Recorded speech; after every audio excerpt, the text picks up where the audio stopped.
ఇగో ఇంకొక వార్త నేను మొన్న చెప్పలే, కొంత తగ్గించుకుంటూ పోతా ఉంటారు. ఈ వార్త తగ్గిపోతా ఉంటది. దేవినపల్లి కవిత గారి వార్త కొంత తగ్గుతుంది. అన్న నువ్వేందన్నా కావాలని అంటా ఉన్నావు, కల్వకుంట్ల కవిత కదా అంటే కల్వకుంట్ల కవిత అనేది యాక్చువల్ గా ఇంటి పేరు మారిపోవాలి ఎప్పుడు పెళ్ళైనప్పుడే. కానీ ఇన్ని రోజులు రాజకీయం కోసం మార్చుకోలేదు, అందులో ఉండే.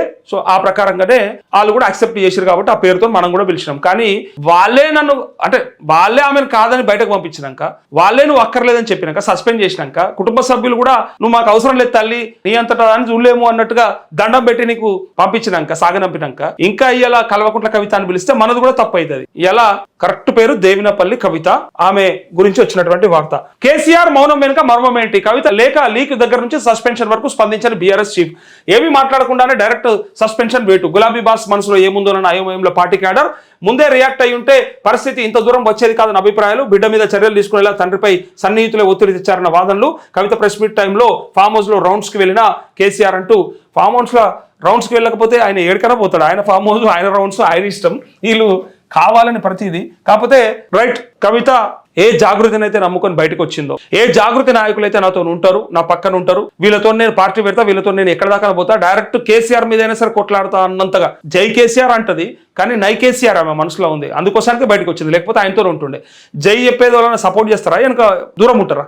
ఇలా పక్కకు వాళ్ళు పెట్టిరని అంటుంది, కానీ నువ్వు కూడా పక్కకు ఉన్నావు కదా. మరి అదే ఆ స్థాయి దాకా, అక్కడ దాకా తీసుకురాకుండా, పరిస్థితుల దాకా రాకుండా నువ్వే మాట్లాడుకోవచ్చు కదా, కలవచ్చు కదా, ఏదంటే చెప్పుకోవచ్చు కదా.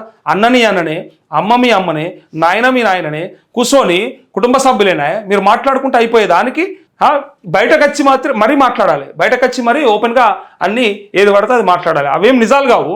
అందులో కూడా ఇక్కడ ఎవరినైతే నమ్ముకొని వచ్చిందో కనీసం వాళ్ళన్నా రైట్ ఉన్నారా? ఇగో చూడు ఒకసారి. తను ఏమనుకున్నదంటే, వీళ్ళు పోతే నాకు మస్తు అవకాశం ఉంది, వీళ్ళతోనేమున్నది, బాధనే అవుతుంది అనుకుంటూ 20 ఏళ్ళ నా పోరాటం మీకు ఎరకలేదా అని చెప్తూ నేషనల్ మీడియాలో కూడా ఒక ఇంటర్వ్యూ ఇచ్చింది. ఆర్టీవీ అనుకుంటా, రైట్, రిపబ్లిక్ టీవీ. అందులో కూడా అర్నబ్ గోస్వామితోని అక్కడ కూడా తను ఇంటరాక్షన్ చేస్తూ, అక్కడ ఇంటర్వ్యూలో పార్టిసిపేట్ చేస్తూ, నా 20 ఏళ్ళ నా రాజకీయ ప్రస్థానం మీకు తెలియదా, నా ఉద్యమ ప్రస్థానం మీకు తెలియదా అని వాళ్ళని కూడా ప్రశ్నిస్తా ఉంది. అంటే నేను 20 ఏళ్ళ నుంచి ఉన్న కేసీఆర్ లెక్క నేను కూడా మొదటి నుంచి ఉన్నా అని చెప్పడానికి ప్రయత్నం చేస్తా ఉంది. ఆమె అత్యుత్సాహం చూడరు. ఇంకా చూడండి, వీళ్ళు ఏమన్నారో విన్న తర్వాత మీకు కూడా అర్థమైపోతుంది అక్కడ ఏం జరిగింది. 3 నెలలుగా మీరు ఏదో కన్ఫ్యూజన్ ఉన్నారు, మీరు ఎవరి బ్లాక్ మెయిల్ గురవుతున్నారు. అయిపోయి 3 నెలలుగా కన్ఫ్యూజన్లు ఉన్నారు, బ్లాక్ మెయిల్ గురవుతున్నారు. ఇది ఎవరు చెప్పిండ్రు? ఇప్పటిదాకా నువ్వు మోసినటువంటి నీ జాగృతి నాయకులు, రోజు నీ పక్క పొంటి తిరిగిన వాళ్ళు, నీ వెనకాల సంవత్సరాల కాలం పాటు నీ కోసం కష్టపడ్డోళ్ళు, బీఆర్ఎస్ కి కొంత అనుబంధంగా నువ్వు కూడా ఉన్నావు కాబట్టి నీకు అనుబంధంగా పనిచేసిన వాళ్ళు, ఇలా వాళ్ళే వచ్చి నువ్వు కన్ఫ్యూజన్లు ఉన్నావు అని చెప్పినాక అర్థం కాకపోతే ఎట్లా? బ్లాక్ మెయిల్ కి గురవుతా ఉంది. ఎవరో బ్లాక్ మెయిల్ చేస్తారు కాదు, బీజేపీ కాంగ్రెస్ కి తొత్తులాగా వ్యవహరించడానికి ప్రయత్నం చేస్తా ఉంది అని వీళ్ళు డైరెక్ట్ గా మీరు దాని నుంచి బయట ప్రలోభాలు డైరెక్ట్ గా చెప్తా ఉండు. ప్రలోభం, అమ్ముడు పోయింది కవిత అని చెప్పిండు. ఇంకా ఇంతకంటే ఇంకేం భాషనా? ఇంకా ఇక ప్రలోభం అంటే ఏంటిది, బ్లాక్ మెయిల్ అంటే ఏంటిది? వాళ్ళ మనసులో చెప్తారు. ఇది ఎవరు కల్పించి చెప్పలేదు. కేసీఆర్ చెప్పినా, హరీష్ చెప్పినా, లేకపోతే సంతోష్ రావు చెప్పినా, ఆయన అనుసరులు చెప్పినా, లేకపోతే ఇలా బీఆర్ఎస్ లో ఎవరు చెప్పినా ఆమె వినకపోతుండే. ఇంత ఎత్తు అంటే ఇంత ఎత్తు ఎగిరి మాట్లాడుతుండే, ఎంత ఎత్తైనా ఎగిరి మాట్లాడుతుండే. అంతగానం వాయిస్ ఉంది ఆమెకి. కేసీఆర్ జుట్ల పుట్టింది అంటారు కదా.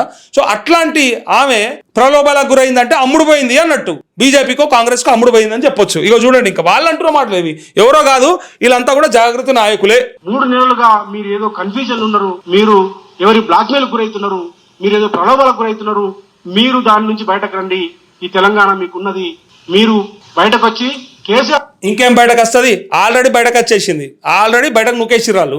ఇంకా ఆడికెళ్ళి ఇంకేటి పోతుంది మళ్ళా? ఇంకా చూడండి, నాయకత్వంలో ఇవాళ ఈ తెలంగాణ కాపాడుకోవాల్సిన అవసరం ఉందని చెప్పేసి తెలియజేస్తూ, ఒకవేళ మీరు అట్లాగే మార్చుకోకుండా మేము రేవంత్ రెడ్డి గారితో, లేకపోతే నరేంద్ర మోడీ తోటి, చంద్రబాబు నాయుడు యొక్క శక్తులకు ఊతమిచ్చినట్టుగా నేను అట్లేదు రేవంత్ రెడ్డి గారితో కలిసి పనిచేస్తుందని, కానీ మీరు చేసే కార్యక్రమాలు వాళ్ళకు ఉపయోగపడుతున్నాయి. తద్వారా ఇలా బీఆర్ఎస్ పార్టీ దెబ్బతింటే ఉత్తరాది వచ్చి ఈ తెలంగాణ వ్యవహారం చేయాలన్నా ఇలా చూస్తున్నారు. ఏ రకంగా వ్యాపారస్తులు వచ్చి ఈ తెలంగాణ ప్రాంతంలో చేస్తున్నారు. అయిపోయిందా? ఇక ఇంతకంటే పెద్ద వార్త కాదు, ఇంతకంటే పెద్దగా చెప్పాల్సిన పని లేదు. కవిత అమ్ముడు పోయిందని చెప్పకనే చెప్తా ఉన్నాడు. సో ప్రలోభాలకు గురైపోయింది, భయపడుతుందో, బ్లాక్ మెయిల్ చేసిరో ఏదో జరిగింది. సో అందుకే కన్ఫ్యూజన్ లో ఉంది తప్ప ఇంకోటి ఏం లేదని చెప్పారు. ఇక బయటకు వచ్చి ఆమె ఎన్నన్నా మాట్లాడి ఎన్నన్నా చెప్పాలి. వాళ్ళ పక్క పొంటోళ్ళే నేను చెప్పినా ఎవ్వరు ఉండరని చెప్పిన. ఇక ఆడ దిక్కులేనోడు తప్ప, ఎండ్ల ఓలేక ఉంటే తప్ప, ఎవ్వడు కానకపోతే తప్ప ఆడ ఉండరు. ఒకవేళ నిన్ను అంతకంటే ఎక్కువ ఇష్టపడ్డ వాళ్ళు ఉంటే, నిన్ను మొదటి నుంచి ఉన్న వాళ్ళు ఉంటే చూద్దాం. ఇప్పుడు ఈ మధ్య వచ్చిన వాళ్ళు కాదు, మొదటి నుంచి ఉన్న వాళ్ళు ఎవరైనా ఉంటే చూద్దాం. ఎట్టి పరిస్థితులలో ఆమె దగ్గర ఎవరు ఉండరు. అది కాని పని. పార్టీ పెట్టి నడిపించడం అంటే అంత అల్కగానేమో. మహిళల పార్టీలు పెట్టి ఖచ్చితంగా ఈ స్థాయికి కాదు, ఏ స్థాయి కంటే ఆ స్థాయికి వచ్చిన వాళ్ళు చాలా మంది ఉన్నారు దేశంలో. కానీ మాయావతి లాంటి గొప్ప గొప్ప మహిళా నాయకురాలు ఉన్నారు. కానీ ఇట్లా నాకు నచ్చలేదు కాబట్టి, నాకు ప్రయారిటీ ఇవ్వలేదు కాబట్టి ఆడవిళ్ళు అలిగినట్టు అలిగితే వచ్చేది ఏమున్నది రాజకీయాలలో? అదేమన్నా ఉంటే ఇంట్లో పొత్తుంటుంది, అది ఇంట్లో చూసుకోవాలి. ఆస్తి కోసానికో, లేకపోతే గౌరవం కోసానికో, లేకపోతే ఆడబిడ్డగా నీ హక్కు కోసానికో, అది ఓకే. కానీ రాజకీయ పార్టీలు అంటే అంత సింపులా? పార్టీ పెట్టి నడపడం అంత సింపులా? వైఎస్ఆర్టీపీ పెట్టి పారిపోయిన ఆమెను చూడలేదు మా మీనే. అప్పుడు ఆమె అన్నారు అదే విమర్శలు, సేమ్ ఇట్లానే అంత సింపుల్ అనుకున్నా తల్లి అని కామెంట్ పెట్టిర్రు. అనుకున్నంత ఈజీ కాదు, ఇంత కష్టం ఉంటది. రాజకీయాలలో ఉన్నటువంటి మహిళలే బయటకు చెప్పిర్రు చాలా సార్లు. వాళ్ళ ఇంటర్వ్యూలలో రాజకీయాల్లో ఉండడం అంత దరిద్రం ఇంకొకటి లేదు, ఎన్ని తట్టుకోవాల్సి వస్తుంది తెలుసా మీకు అని చెప్పి బయటపడ్డోళ్ళ ముచ్చటే నేను చెప్పిన. అట్లా ఆమె నేను తగ్గించాలని కాదు, మీ వాళ్ళే అంటున్నారు. అయితే ఏం మాట్లాడకుండా డైరెక్ట్ గా సస్పెన్షన్ వేసిర్రు. గులాబీ బాస్ మనసులో ఏముందోనన్న అయోమయంలో పార్టీ క్యాడర్ ముందే రియాక్ట్ అయి ఉంటే పరిస్థితి ఇంత దూరం వచ్చేది కాదని అభిప్రాయాలు. బిడ్డ మీద చర్యలు తీసుకునేలా తండ్రిపై సన్నిహితులు ఒత్తిడి తెచ్చారన్న వాదనలు. కవిత ప్రెస్ మీట్ టైంలో ఫామ్ హౌస్ రౌండ్స్ కు వెళ్ళిన కేసీఆర్ అని చెప్పి ఈ ముచ్చట.